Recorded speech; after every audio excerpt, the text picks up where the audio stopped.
Ma'am, ito po ay naka-video. Hihingi ako sa'yo ng konting kwenta, ma'am. Pakikwenta naman ng konti. Yung gawa ko sa'yo. Sira tong washing machine namin. Nahirapan kami maghanap ng mag-ayos. Kung mabilis ko ma'am siyang nagawa. Nakita namin to si Kuya sa FB niya. Kaya yun, inano namin, nag-add kami sa FB niya, kinontak namin siya. Ilang araw lang pumunta na siya dito. Parang wala lang, ilang minuto lang ata yun. Parang 3 seconds. Hindi naman. Actually ma'am, ang problema nga, kaya sabi ko sa'yo mo.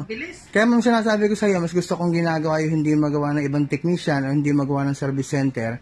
Kasi once na mabilis kong magawa, hindi sasabihin ng tao na, madali lang pala. Kasi iba, ganun yung isip nila eh. Mabilis lang nagawa, madali lang pala.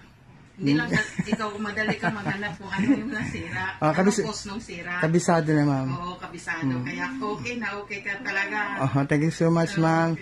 Ma'am, and then yung warranty sinabi ko sa'yo, so basta same problem ha. Okay. Yung error na U12 niya. So yan, basta babalikan kita, wala kang babayaran sa akin, same problem. Okay. Kasi baka mamaya, ibang problema. Siyempre, hindi ko naman sagutin yun.